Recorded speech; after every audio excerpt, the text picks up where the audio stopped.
Así que vamos a ir a 1 de Samuel, capítulo 2. Pero antes de ver pasar, yo quiero decir algo sobre lo que está pasando aquí en 1 de Samuel. Cuando yo me convertí, cuando acepté al Señor, como algunos de ustedes saben, yo venía de una familia atea. Entonces yo nunca había leído la Biblia. No sabía nada de la Biblia. Y yo me acuerdo de tratar de leer la Biblia y no entendía nada. Yo siempre decía, ¿por qué están estas personas extrañas viviendo en lugares extraños, con costumbres extrañas, con nombres extraños que no puedo pronunciar? No entendía nada. Pero un día alguien me enseñó que el Antiguo Testamento no era solamente para hablarnos sobre Israel. También eran ejemplos para nosotros.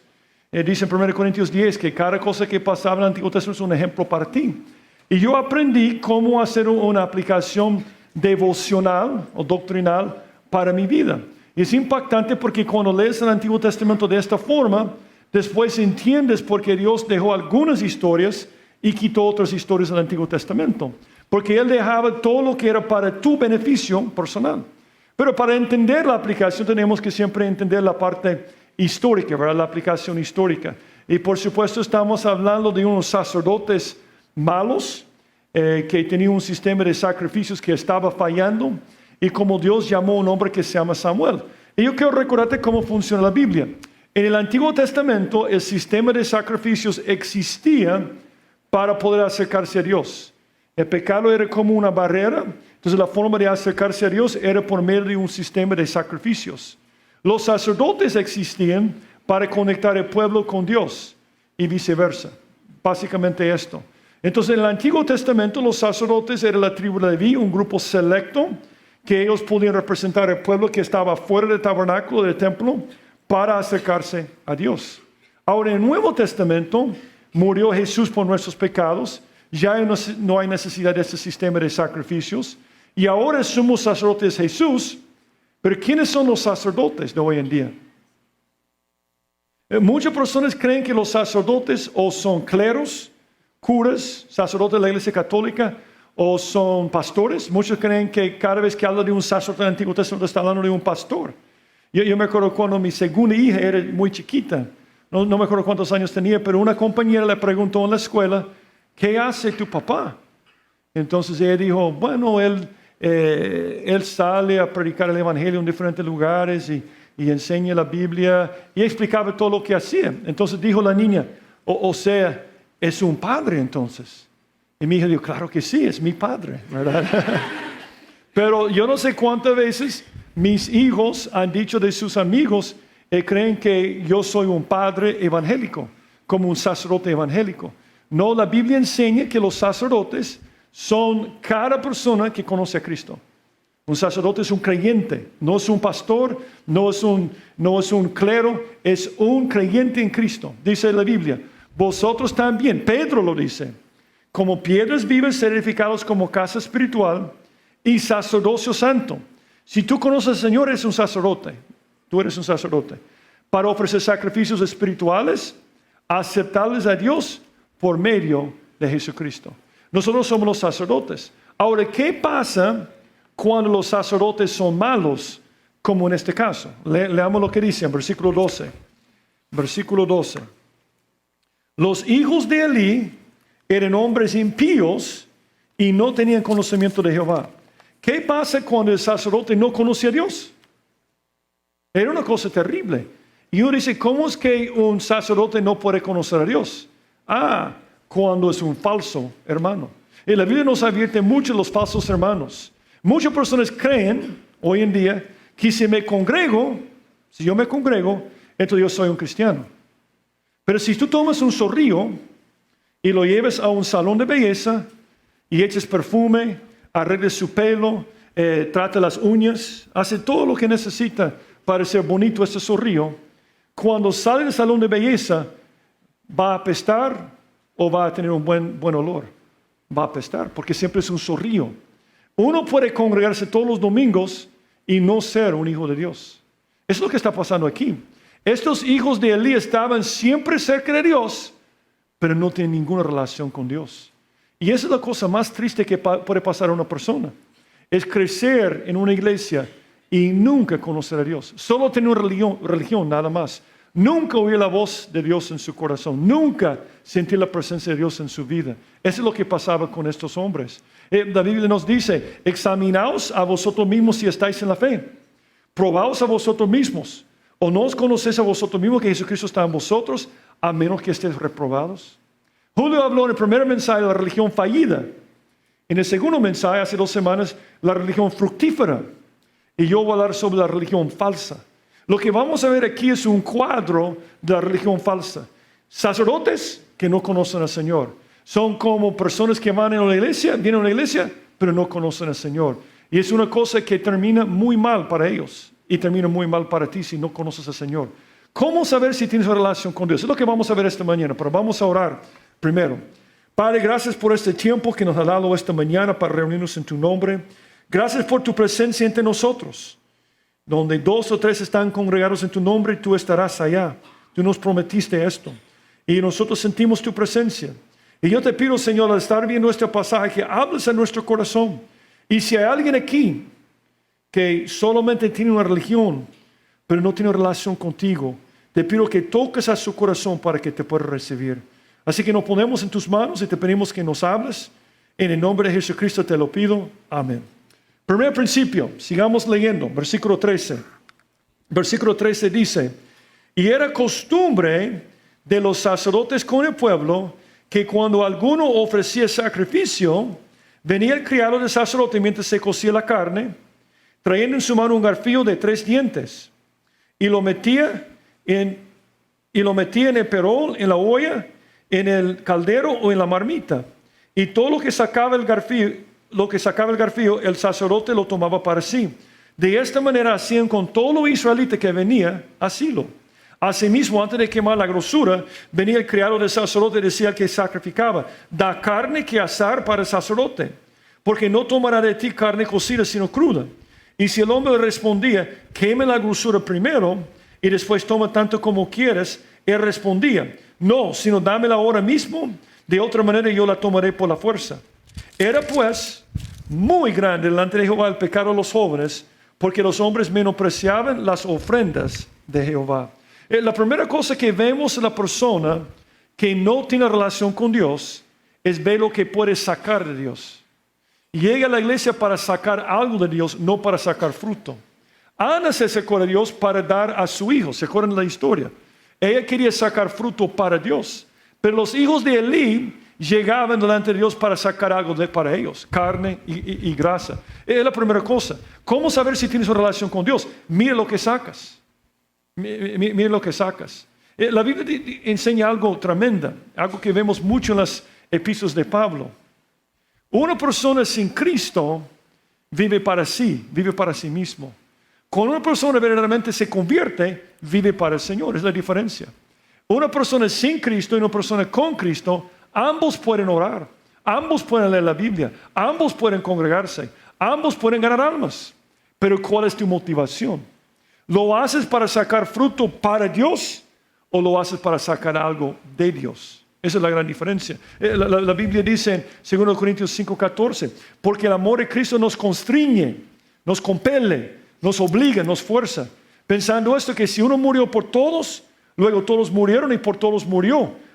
Para que los que viven ya no viven para sí, sino para aquel que murió y resucitó por ellos. Un problema que tenía Jesucristo constantemente era seguidores falsos.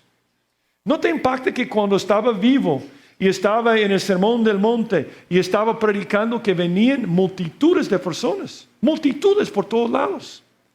Y cuando entró en Jerusalén, ¿cuántos decían, Hosanna, hijo de David, bendito el que viene en nombre del Señor? ¿Y qué estaban haciendo unas horas después? ¿Qué estaban diciendo? Crucifíquenlo. ¿Sabe por qué?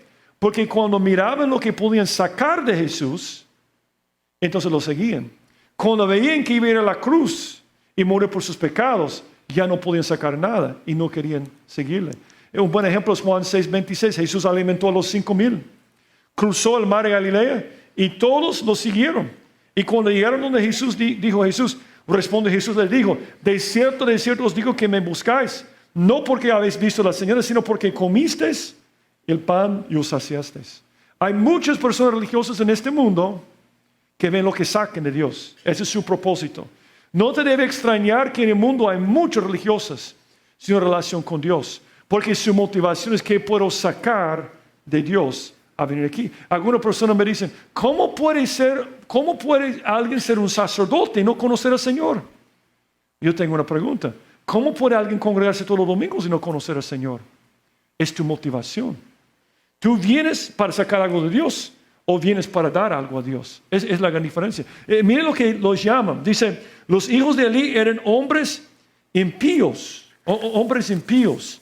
Es interesante que en hebreo, si tú vas al hebreo, esta palabra impío viene de dos palabras en hebreo. Ben, y Ben siempre significa hijo, como Ben-Ur, el hijo de Ur. Ben-Belial, que significa en hebreo hijos de Belial. Es interesante cómo lo está diciendo, porque está diciendo, los hijos de Elí eran hijos de Belial.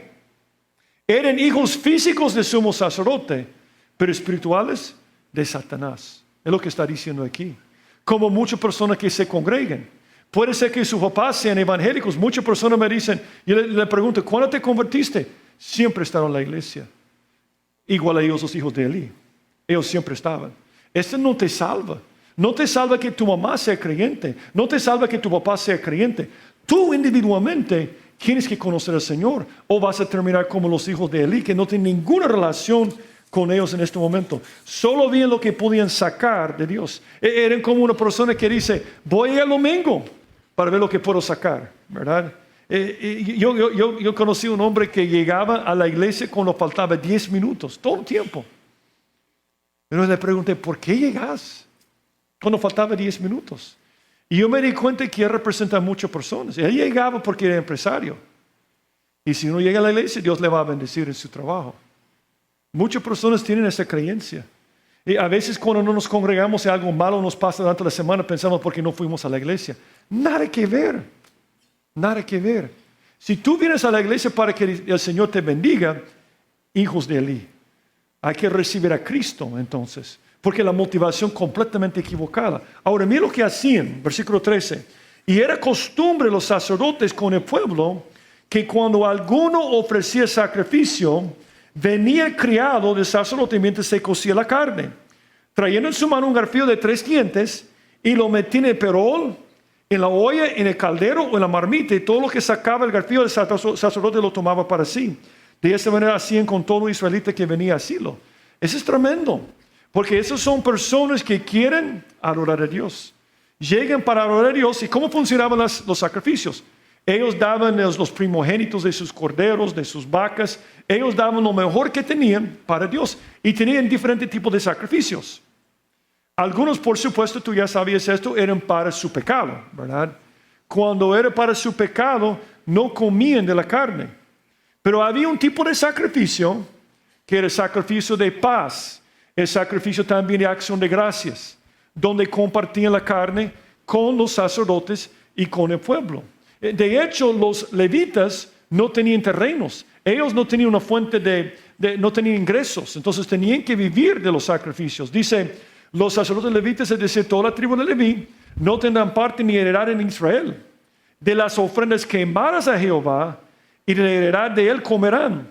No tendrán pues heredad entre sus hermanos. Jehová es su heredad, como les ha dicho. Y ese será el derecho de los sacerdotes de parte del pueblo. De los que ofrecieron el sacrificio buey o cordero, darán al sacerdote la espaldilla, las quijadas y el cuajar. Entonces había un sistema. Venía la gente con sus sacrificios, acción de gracias o el sacrificio de paz para tener la paz de Dios en su vida. Entonces una parte era designada para ellos, pero los hijos de Leví no estaban satisfechos. Dicen que quitaban toda la carne que podían de cada israelita. ¿Cómo podían comer toda esta carne? Yo creo que no comían la carne. Una parte sí, yo creo que vendían la carne. Yo creo que era un negocio. Esa idea de que la iglesia es un negocio no es algo nuevo. Cuando tú ves a alguien y dices, no, es que esa iglesia, ese pastor es puro negocio. Eso no es nuevo. Eso es tan viejo como el pecado. Eso es algo que está enraizado en el corazón del hombre. Es acercarse a Dios para sacar algo de Dios. No es algo nuevo. Entonces ellos llegaban con esta mentalidad de sacar algo de esas personas. Y Elí participaba. Mira lo que dice el versículo 29. Julio va a hablar más de esto la otra semana. Pero ese versículo 29, hablando a Elí, ¿por qué habéis hollado mis sacrificios, mis ofrendas que yo mandé ofrecer en el tabernáculo? Y has honrado a tus hijos más que a mí, engordándoos lo principal de todas las ofrendas de mi pueblo Israel. Está diciendo, tú veías los sacrificios no como una forma de adorarme, sino para enriquecerte y para engordarte. Ese es el cuadro que estamos viendo aquí. Y era una cosa tremenda porque dice que llegaban a Silo. ¿Qué es Silo? Silo, por supuesto, es el nombre de un pueblo. Y yo quiero recordarte cómo funcionaba el Antiguo Testamento. Antes estaban aquí abajo, en el desierto, y andaban 40 años, tú conoces la historia. Finalmente subieron hasta acá, y ellos con Josué cruzaron el río Jordán a Jericó, esta zona, y conquistaron a los cananeos. Después de un montón de guerras y después del libro de los jueces, finalmente dejaron el arca de pacto aquí en Silo. No en Jerusalén todavía, no está el templo, eso va a venir después, cuando David mueve el arca hasta Jerusalén. Pero en este momento están en Silo. Silo significa lugar de reposo. Había reposado el arca de pacto que representaba la presencia de Dios. Todo el pueblo iba a este lugar para encontrar reposo, paz con Dios. Y si tenían pecado en su vida, si tenían algo, decían, yo quiero paz para con Dios. Entonces ellos iban con los sacrificios. Vienen los hijos de Elí y quitan parte del sacrificio. Estaban contaminando completamente el sistema. Y no tengo que recordarte que Silo es un nombre de Jesucristo. En la profecía de Génesis 49, hablando de Jesús, no será quitado el cetro de Judá, ni el legislador de entre sus pies, hasta que venga Silo. ¿Quién es Silo? Es igual Silo. Jesús. Porque Jesús es nuestro reposo. Jesús es nuestra paz. Solo encontramos la paz en Jesús. Ellos llegaban a un lugar que se llamaba reposo para tener reposo. Pero los hijos de Elí creían que el reposo viene de esto. Ellos representan la mayor parte del mundo. La mayor parte del mundo cree que si gano más dinero, voy a dormir con más tranquilidad. Entre más dinero que tengo, más puedo controlar mi futuro. Entre más dinero que yo tengo, más cosas puedo comprar y tener para que yo tenga paz y seguridad. Esa es la creencia del mundo. Los hijos de Elí eran igual. Están en Silo, el lugar de reposo, un cuadro de Cristo, pero no busquen su paz y tranquilidad en Dios. Buscaban la paz y tranquilidad en las cosas. Eran como un hombre rico. Si tú llegaste a Economía, desarrollamos este pasaje. Y si tú te acuerdas, dice Jesús en una parábola que había un hombre que tenía muchas cosas. Y dijo, yo voy a guardar todas estas cosas para que yo pueda tener reposo. Y diré a mi alma, alma. Y yo les recordé que no está hablando de una esposa que se llama Alma, ¿verdad? Está hablando de su alma. Alma, muchos bienes tienes guardados para muchos años. ¿Y qué dijo? Qué mentira, repósate. Si hay una cosa que no hace el dinero es hacerte reposar. El hombre más rico de la historia, Salomón, dijo que alguien que vive para el dinero no puede dormir. El obrero puede, dice, pero uno que tiene mucho como él no podía dormir. Eso no produce reposo. Y dice después, repósate, come, bebe, regocíjate. Pero Dios le dijo necio. Necio significa tonto, dundo. Esta noche viene a pedirte tu alma. Y lo que has provisto, ¿de quién será? Y nota lo que dice la última parte. Aquí la diferencia entre el creyente verdadero y el falso. La diferencia entre los hijos de Elí y Samuel. Así es el que hace para sí, tesoro. No es pecado tener mucho dinero. Ojalá que tú seas la persona más rica. El problema es cuando lo haces para ti mismo y no para Dios. Es la gran diferencia. Y dice, no es rico para con Dios. Ese es el cuadro aquí. Ellos vivían para este mundo. Ahora, a mí me llama la atención porque cuando robaban la carne estaban robando del pueblo. Pero cuando robaban la grasa estaban robando de Dios. Y mira lo que dice después. Asimismo, antes de quemar la grosura, venía el criado del sacerdote y decía al que sacrificaba, da carne que asar para el sacerdote, porque no tomará de ti carne cocida, sino cruda. ¿Por qué? ¿Qué produce el olor tan rico de la carne? La grasa.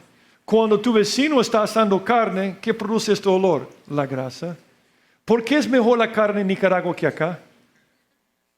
No sé si así, tú sabes esto, que a veces importamos carne de Nicaragua, porque tiene mucho pasto. Y yo me acuerdo la primera vez que fui a Nicaragua, por supuesto pasé por Santa Rosa de Lima, donde te da lástima las vacas en Santa Rosa de Lima, ¿verdad? porque uno puede ver las costillas. Dice, pobrecito, tiene que caminar 50 kilómetros para encontrar gramo, pasto, ¿verdad? Por eso la carne no es tan blanda. Llego a Nicaragua, pasto por todos lados. Y nunca había visto vacas tan gordas. Eso es lo que produce el buen olor. Una vaca gorda, la grasa es la mejor parte. Entonces ellos dicen, yo voy a quitar tu carne. Y decía la otra persona, no, voy a cocer la carne primero y después te lo voy a dar. Porque ellos entendían que la grasa era de Dios. Y dicen, no, queremos lo mejor, queremos la parte rica. Y dice después, y si el hombre le respondía, quema la grosura primero y después toma tanto como quieres, él respondía, sino dámela ahora mismo. De otra manera yo la tomaré por la fuerza. La grasa es de Dios. Aquí dice en Levítico, y el sacerdote hará arder eso sobre el altar, bien desde ofrenda que se queme en olor grato. La grasa es olor grato a Jehová. Toda la grosura es de ¿quién? De Jehová. Estatuto perpetuo pasará por vuestras edades. Donde quiere que habitéis, que ninguna grosura ni ninguna sangre comeréis. Ahora, ¿qué representa la grasa en la Biblia? Porque para nosotros hoy en día la grasa es mala, ¿verdad? La grasa es nuestra enemiga. Pero en la Biblia la grasa es tu amiga. ¿Sabe por qué? Porque lo que produce buen sabor es la grasa. ¿Qué tiene un mejor sabor? ¿Plátanos crudos o plátanos fritos en aceite? ¿Has probado sorbetes sin grasa? Guácala. Cuando Dios iba a enviar al pueblo de Israel a la tierra prometida, que dijo, te envío a la tierra que fluye brócoli y espinaca. Leche y miel, grasa. La grasa en la Biblia siempre representa lo mejor, la abundancia que tú tienes.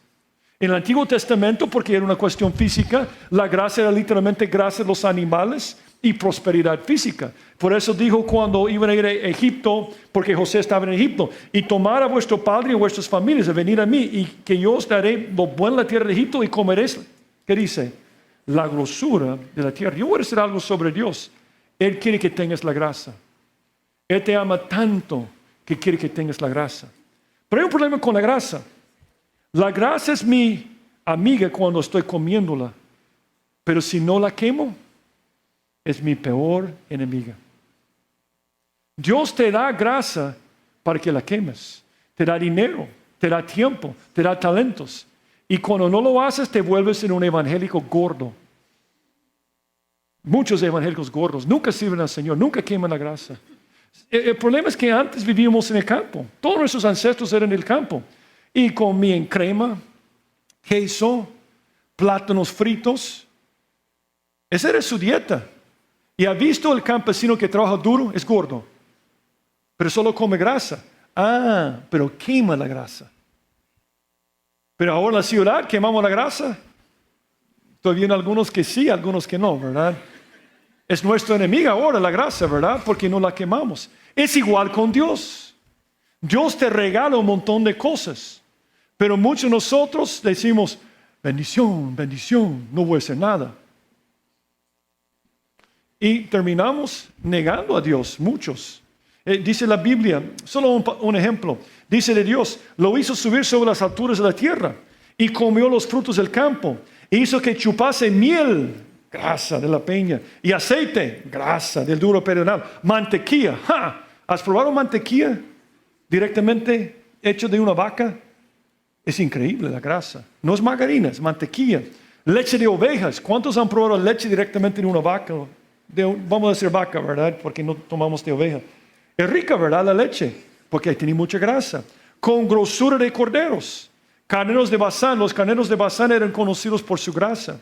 También machos cabríos con lo mejor de trigo. Y la sangre de la uva bebiste vino. Está diciendo Israel, yo te amo tanto que te llevo para que tengas toda esta grasa. Lo único que te pido es que quemes la grasa. Que me des de tu abundancia. Que vives para mí. Que me sirves. Pero ¿qué dijo Dios? Pero engordó Jesurún. ¿Quién es Jesurún? Jesurún es un término de cariño. Es como decir cielo o cosita. Dice, pero engordaste cosita. Es lo que está diciendo. Cosita. A mí me da risa cosita, obviamente. Yo no entiendo llamar a un ser humano cosita, pero Yo creo que ustedes saben que los términos de cariño son diferentes en inglés y español, ¿verdad? En inglés es miel, ¿verdad? Y es cosas dulces, ¿verdad? Pie dulce, ¿verdad? Un montón de todo es dulce. Dice Julio que los términos de cariño de los norteamericanos no son buenos para diabéticos, porque siempre es miel. Lo que dice mi esposa, honey, ¿verdad? Miel.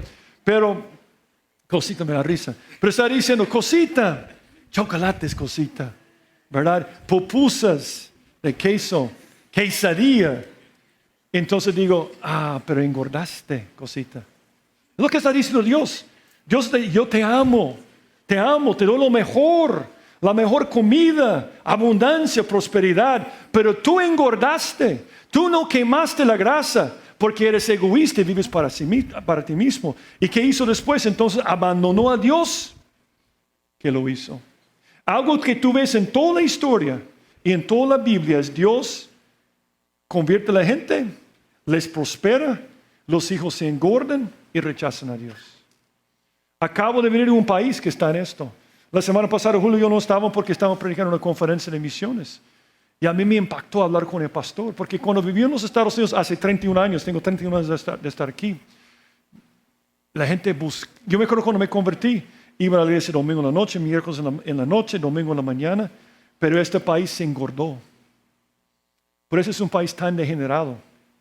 Por eso tiene los dos candidatos más locos en la historia.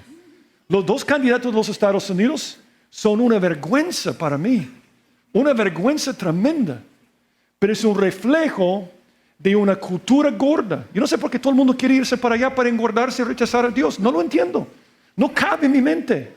¿Quién quiere ser como gente degenerada que no busca a Dios porque se ha engordado? Dios te da dinero porque te ama, pero cuando no devuelves el dinero, te olvides de Dios.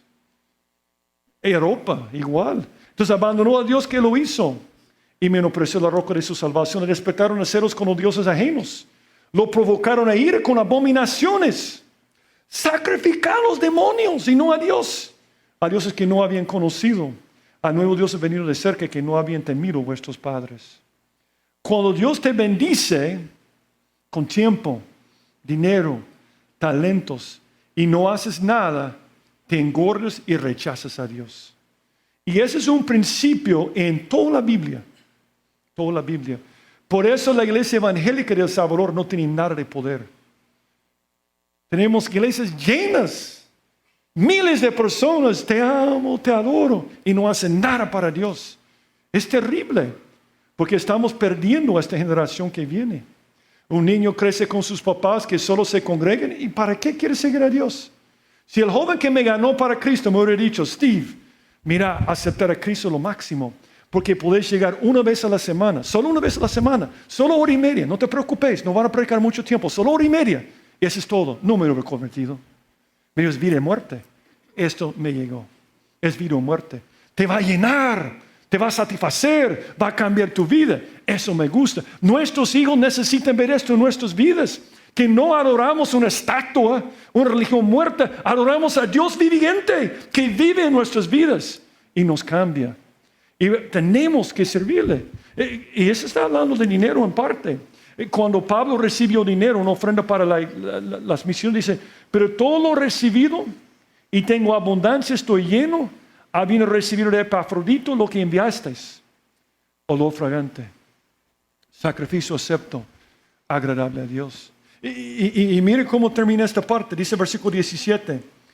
Era pues muy grande delante de Jehová el pecado de los jóvenes, porque los hombres menospreciaban las ofrendas de Jehová. Qué tremendo. Tenemos una responsabilidad tan grande como sacerdotes, porque cuando no vivimos para el Señor, el mundo perdido va al infierno. Terrible lo que está pasando aquí. ¿Sabe lo que pasó aquí? Israel ya no sacrificaba a Dios por esos sacerdotes. Dios nos llamaron a hacer sacrificios, así que hermanos, os ruego por la misericordia de Dios que presentéis vuestros cuerpos en sacrificio vivo, santo, agradable a Dios, que es vuestro culto lógico. La palabra en griego es lógicos. Es lógico, no es lógico, usemos la lógica, nada más. Dios dijo, Steve está perdido. yo quiero salvarle. ¿Cuál es mi gracia? ¿Cuál es la cosa más preciosa que yo tengo? Dios, Jesucristo. ¿Y qué hizo con Jesucristo? Dice que cuando Jesús murió en la cruz fue un olor grato. Lee Efesios capítulo 5. Cuando Él estaba en la cruz, hecho pecado por mí, el sacrificio quemado en mi lugar, era un olor grato para Dios. Y me estaba gritando en la cruz, te amo, te amo. Por eso lo he hecho. Es lógico que yo devuelvo esto a Dios. Es lógico. La cosa más ilógica es congregarse y no hacer nada para Dios. No tiene ningún sentido. Por eso siempre levantaba la barra a Jesús. ¿Nunca te has preguntado por qué muy pocas personas siguieron a Jesús hasta la cruz? Porque Él siempre explicaba lo que era el cristianismo verdadero. Y decía, todos, si alguno quiere venir en pos de mí, niéguese a sí mismo, tome su cruz cada día y sígueme. Porque cuando tomamos nuestra cruz es para morir, es para quemar la gracia, y es un olor grato para Dios. Porque todo el que quiere salvar su vida la perderá, y todo el que pierde su vida por causa de mí, éste la salvará. Hermano Leo, que es como mi papá en físico y también en la fe, yo me acuerdo hace años me contó una historia que dice que una vez un cerdo y una gallina estaban caminando a lo largo de la calle, cuando de repente vieron una pancarta que decía, desayuno para el aniversario de la iglesia, vamos a servir huevos y jamón. Entonces la gallina era muy platicona, el cerdo no decía nada. La gallina, hey, qué bueno esto, podemos ayudar al pastor, ¿verdad? Podemos contribuir a este aniversario. Esa ha sido una gran bendición para nosotros. Y la gallina hablando de cómo quería ayudar a la iglesia. De repente el cerdo levantó su cabeza y dijo, está muy bueno para ti. Estarás haciendo una contribución con tus huevos, pero yo estaría haciendo un sacrificio completo. ¿Haces una contribución o un sacrificio completo? Eso es lo que está diciendo este pasaje. ¿Qué sacas de Dios? ¿O sacas algo para Dios? ¿Y sabe lo más triste? Vivimos en días donde casi todo el mundo está convencido que tener más dinero te va a hacer feliz. Por eso tantos se van del país. Si tengo más dinero voy a estar bien. Y nunca funciona. ¿Cuándo vamos a aprender? Dice el hombre más rico de la historia, el que ama el dinero no se saciará de dinero. Y el que ama el mucho tener, ¿qué dice? No sacará fruto. También es vanidad. Pero aquí Samuel, el contraste. Dice versículo 18. Y el joven Samuel ministraba en la presencia de Jehová, vestido de un efod de lino. Y le hacía su madre una túnica pequeña y se la traía cada año cuando subía con su marido para ofrecer el sacrificio acostumbrado. Elí bendijo a Elcana y a su mujer diciendo, Jehová te dé hijos de esta mujer en lugar del que pidió a Jehová. Y se volvieron a su casa. Y visitó Jehová a Ana, y él concibió y dio a luz 3 hijos y 2 hijas.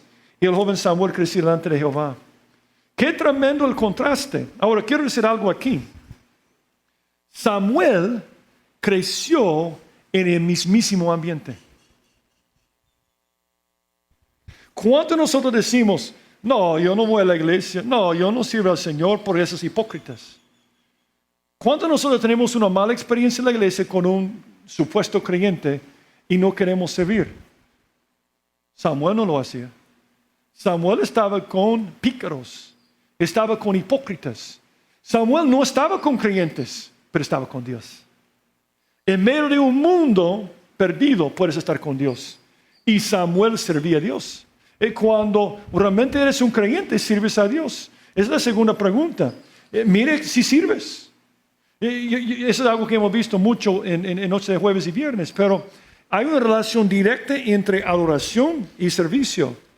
Por eso lo ves en el diálogo entre Satanás y Jesús. Dijo Satanás, y le dijo el diablo, a ti te daré toda esta potestad y la gloria de Dios porque a mí me ha sido entregada. Y a quien quiero la doy. Está ofreciendo todos los terrenos del mundo, todos los reinos. Y dice, si tú postrado me adorares, todos serán tuyos. Porque Satanás entendía que la palabra adorar significa postrarse. Por esto hasta la fecha la gente se agacha delante de alguien muy importante, ¿verdad?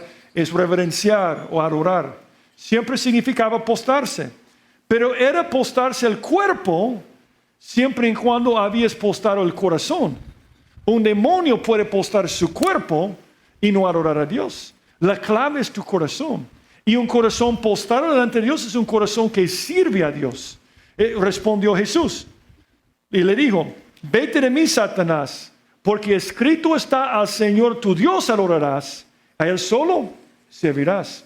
Adorar no es cantar. Alabar es cantar. Y cantar es muy importante. Por eso lo hacemos en esta iglesia. Pero adorar es tu sacrificio. Y adorar no solamente es sacrificio de dinero, es sacrificio de tu tiempo. Es quemar la grasa sobre el altar. Es decir, Señor, yo aparto tiempo para servirte. Yo no sé cuántas personas me dicen, no, hermano, ya no llego por mi trabajo, ya no llego por el tráfico. Yo estoy de acuerdo. Yo estoy de acuerdo con algo, con cada persona aquí. Humanamente hablando, nunca debes servir en la iglesia. Pero cuando lo haces, agradeces a Dios y demuestras que estás adorando. Servir al Señor cuesta. Es adoración. Eres el Señor, te amo. Es bien fácil cantar te amo y no servir al Señor. Entonces, hay que tener cuidado con la inclinación de tu corazón. Físicamente me postro delante de Dios, pero ¿dónde inclino mi corazón? Dijo David, inclina mi corazón a tus testimonios y no a la avaricia. Hay que tener cuidado. Los hijos de Elí estaban adorando el dinero, estaban inclinados al dinero, pero Samuel a Dios. Algo que me impacta aquí es que dice de Samuel en versículo 18, y el joven Samuel ministraba en la presencia de Jehová, vestido en efod de lino. ¿Por qué me impacta esto? Porque solo el sumo sacerdote llevaba el efod de lino. No sé si te acuerdas cómo funcionaba la vestimenta de aquel entonces, pero los sacerdotes se vestían de esta forma aquí. Puede ver que dice vestidura de sacerdote común. Pero esto se llama efod. Ese es el efod aquí. Y este efod era del sumo sacerdote porque tiene el pectoral encima con las 12 piedras de las 12 tribus. Entonces es bien raro porque este niño está usando un efod de lino. Dice, ¿por qué? Yo voy a decir lo que pienso. Yo creo que era como un niño típico. Si tú tienes un hijo típico, probablemente ha habido un momento en su vida cuando se vestía como la persona que admiraba. ¿Verdad? No es cierto esto. Los niños quieren vestirse de diferente forma porque quieren ser como esta persona cuando sean grandes. Yo creo que Samuel todo el tiempo estaba diciendo, yo algún día quiero ser un sumo sacerdote. ¿Quién es nuestro sumo sacerdote? Jesucristo. ¿Como quién quiere ser cuando sea grande? Yo sé que nosotros no hemos llegado a plenitud. Yo sé que nosotros tenemos mucha inmadurez. Pero lo que debemos querer ser es ser como Jesús. ¿No es cierto esto? De hecho, la Biblia habla de vestirnos como Jesús. Yo creo que Samuel hizo un trabajo tan bueno después cuando era luto, porque durante toda su vida ponía este efod de lino diciendo, yo sirvo al Señor. Era una forma, de hecho en la Biblia, la forma que te vistes habla de tu conducta. Dice, sino vestidos del Señor Jesucristo y no proveáis para los deseos de la carne. Todos los días me debo vestir de Jesús, despojarme del viejo hombre. Dice, Señor, estoy a la orden. Yo quiero ser usado por ti. Cámbiame, úsame para tu honra y tu gloria. Yo creo que ese es un cuadro de alguien que hacía esto. Y nota lo que hizo Dios para Ana. Dice versículo 20. 19, le hacía su madre una túnica pequeña que se la traía cada año cuando subía con su marido para ofrecer el sacrificio acostumbrado. Ana me impacta. Y yo sé que Julio predicó en el último mensaje, pero Ana me impacta. Porque Ana dijo, mi grasa es mi hijo y es tuyo, Señor. Pero cada año le visitaba y ¿qué le traía? Cosas para servir al Señor. La razón por la cual tenemos hijos, solo hay una razón. ¿Cómo se llaman los hijos en la Biblia? ¿Herencia de quién? De Jehová. ¿Por qué nos da hijos? Un solo propósito, para prepararlos para servir al Señor. Ese es el único propósito. Y cuando tú lo haces, Dios te da más hijos. Porque dice, y Elí bendijo el Cani a su mujer, diciendo, Jehová te dé hijos de esta mujer en lugar de que pidió a Jehová. Y se volvieron a su casa. Y visitó Jehová a Ana y ella concibió, dio a luz 3 hijos y 2 hijas. El joven Samuel creció delante de Jehová. Y yo me acuerdo cuando dejamos a nuestra hija más pequeña en el aeropuerto. Y mi esposa estaba muy triste porque ya no hay hijos en la casa, solo los gatos y yo, ¿verdad? Y estos gatos. Entonces, solo estamos en esta casa. Entonces, mi esposa estaba muy triste. Y dijo, yo sé por qué estás triste. Pero yo le dije a ella, mira, Dios te ha dado otras hijas. Porque a mi esposa le gusta discipular, le gusta evangelizar. Y cuando tú das a tus hijos al Señor, sean físicos o espirituales, Dios te da más. Porque yo voy a decir algo sobre Dios. Los hijos son de Él, no son tuyos. Y Él desesperadamente está buscando papás que los van a preparar para servirle.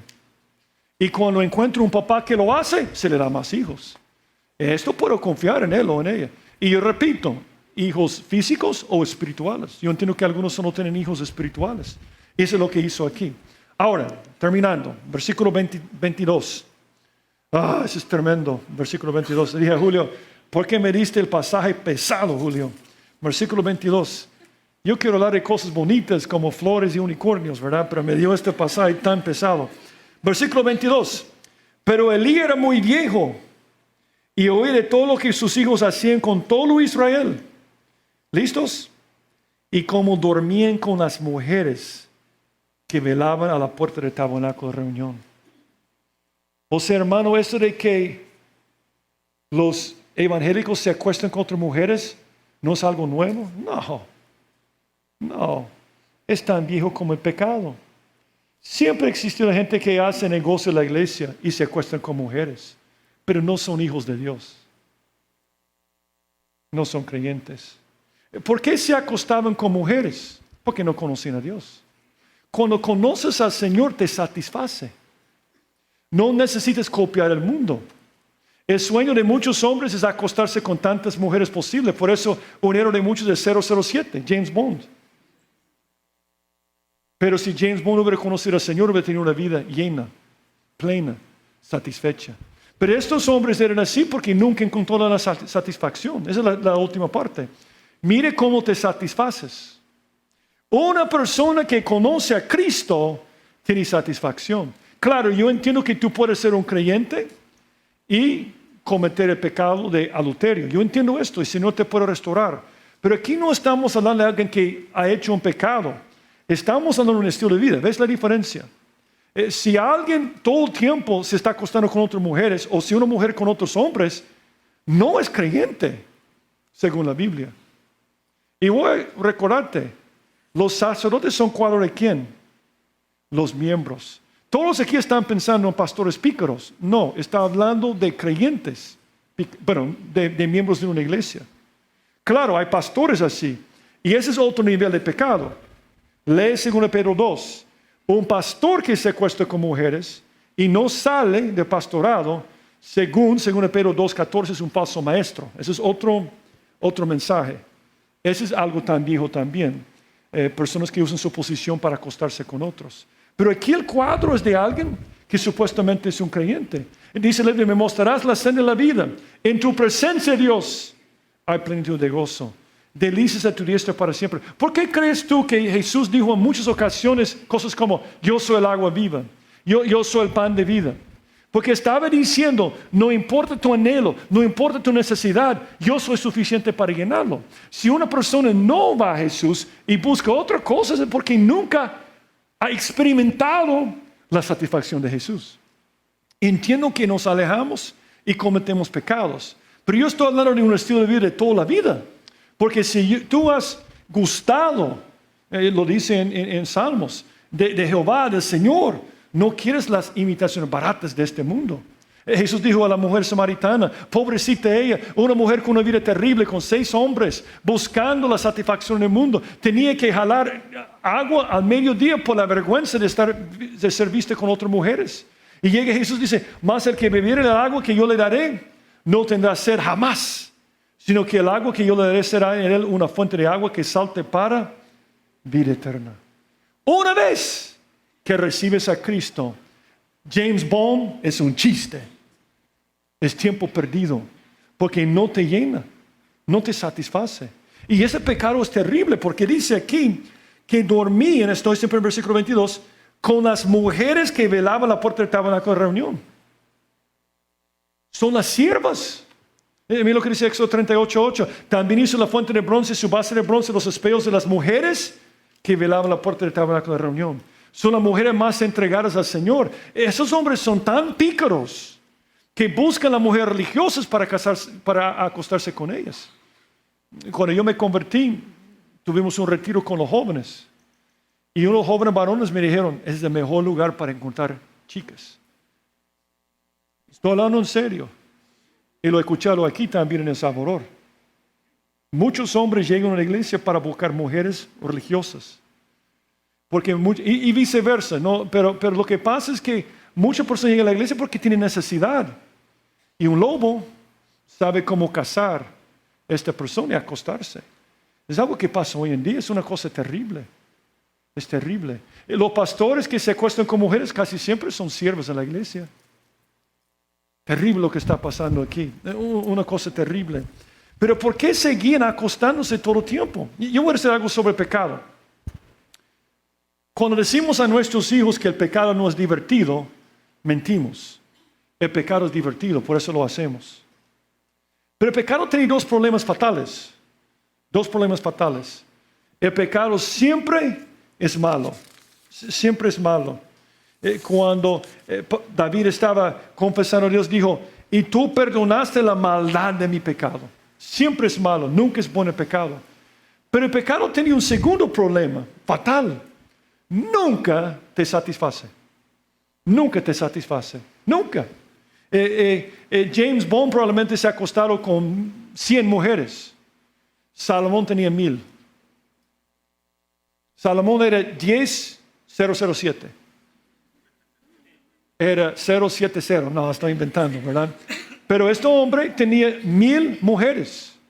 Y este hombre dijo, no negué a mis ojos ninguna cosa que desearan, ni aparté mi corazón de placer alguno. Piensa en todas las mujeres bonitas del mundo de hoy en día. Él se hubiera acostado con cada una. Ese es el deseo de muchos hombres. Ellos viven para esto, ¿verdad? Y dice, y esta fue mi parte de toda mi faena. Miré yo luego todas las obras que habían hecho mis manos y el trabajo que tomé para hacerlas. Y aquí todo era realización, plenitud, excelente.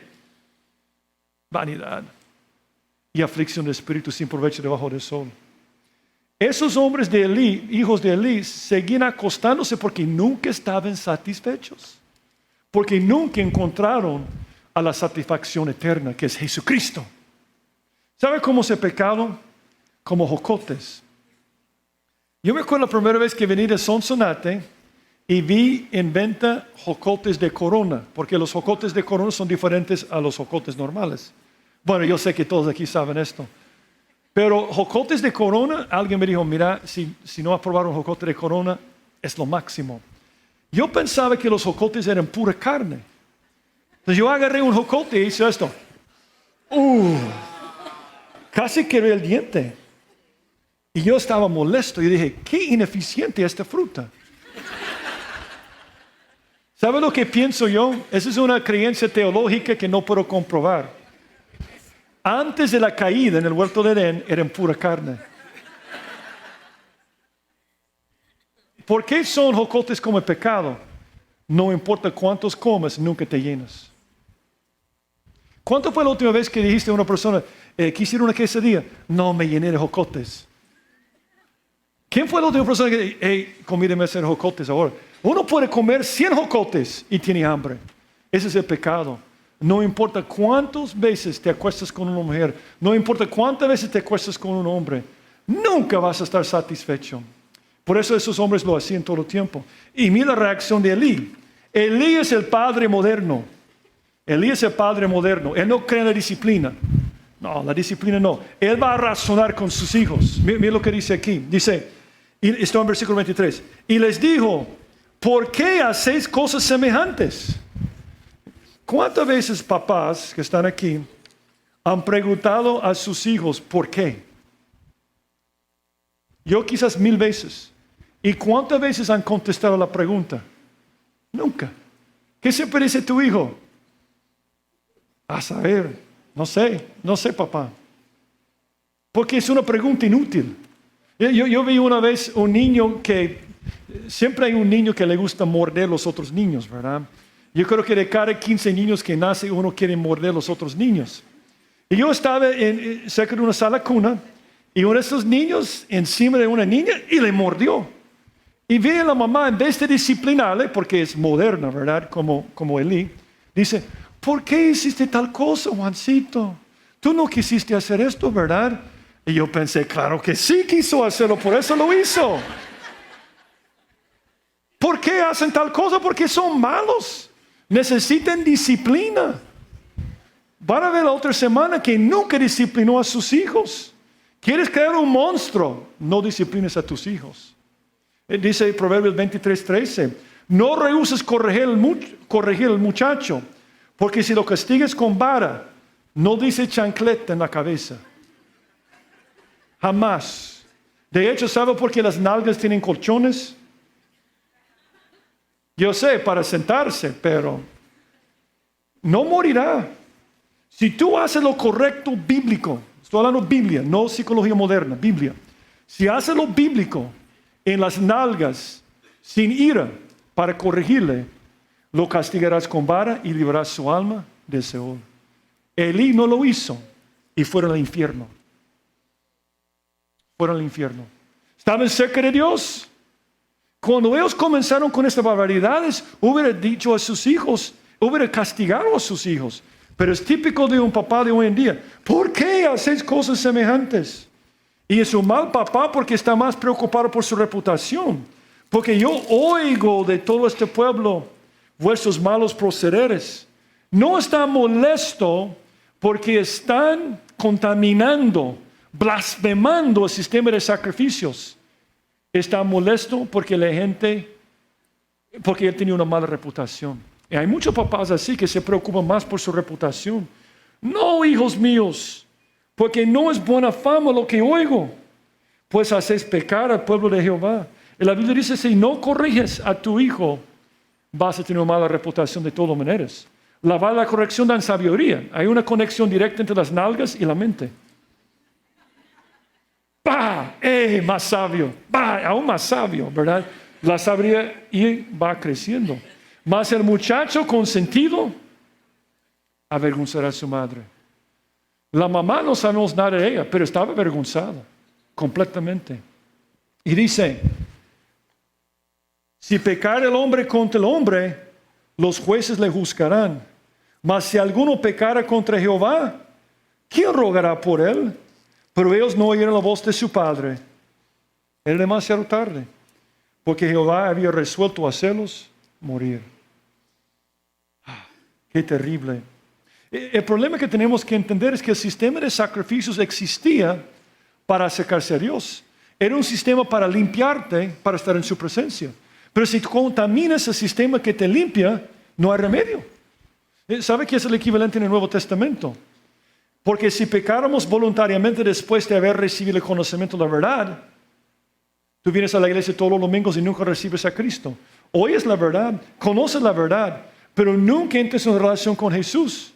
Ya no quiere más sacrificio por los pecados, sino horrenda expectación de juicio, de hervor de fuego que ha de devorar los adversarios. Pero Samuel, dice el versículo 26, y el joven Samuel iba creciendo y era acepto delante de Dios y delante de los hombres. Era acepto porque servía al Señor, porque el que en esto sirve a Cristo, agrada a Dios y es aprobado por los hombres. Pasaje duro, pero es una advertencia para nosotros. Por favor, no seas la persona que se congregue todos los domingos sin relación con Dios. Si no te nace servir a Dios, probablemente no eres salvo. Si no hay ningún deseo de hacerlo. Si solamente vives para el mundo y satisfacerte en el mundo, yo repito, yo entiendo que un creyente puede pecar. Solo tengo que verme en el espejo. Yo entiendo esto. Pero un estilo de vida constante, quizás no eres salvo. ¿Cómo te satisfaces? ¿Sirves a Dios? Cuando vienes a la iglesia es para sacar algo de Dios o sacar fruto para Dios. Y yo digo todo esto con amor. Porque los hijos de Elí probablemente pensaban que estaban bien, porque estaban en el tabernáculo todos los días.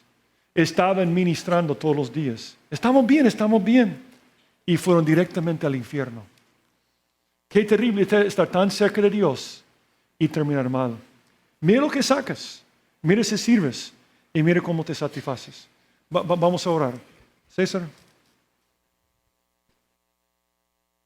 Si después de lo que has escuchado durante la última hora estás dispuesto a entregarle tu corazón a Jesucristo, estás listo para abandonar lo que has sido hasta este momento y le dices al Señor, aquí está mi vida, yo quiero la vida plena, yo quiero la vida completa que tú tienes para mí y quiero la salvación al morir. Entonces, entrégale tu corazón a Él y hazlo por medio de una oración. Así que, ¿por qué no oramos?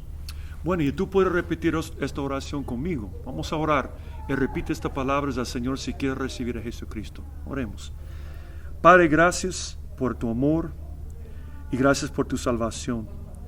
En este momento me doy cuenta que soy pecador y que no puedo salvarme a mí mismo. Me arrepiento de todos mis pecados y te abro la puerta de mi corazón. Entra, Jesús, sálvame, cámbiame, pues yo me entrego a ti. Gracias por oír mi oración y gracias por salvarme. En el nombre de Jesucristo te lo pido. Amén. Si te gustó el mensaje, queremos aprovechar para invitarte a nuestra iglesia. Aquí puedes aprender más acerca de Dios, más acerca de los planes que tiene para ti también. Así que ven a la iglesia donde puedes aprender más acerca de la Biblia. Será para nosotros un placer recibirte en el Campus Miralvalle, en Crown Plaza, en Lourdes o en Apopa. Y si vienes porque has visto una de estos videos, y yo te pido que te presentes con nosotros, que nos busques a cualquiera de los dos al final de los cultos y con mucho gusto te vamos a recibir. Que Dios te bendiga.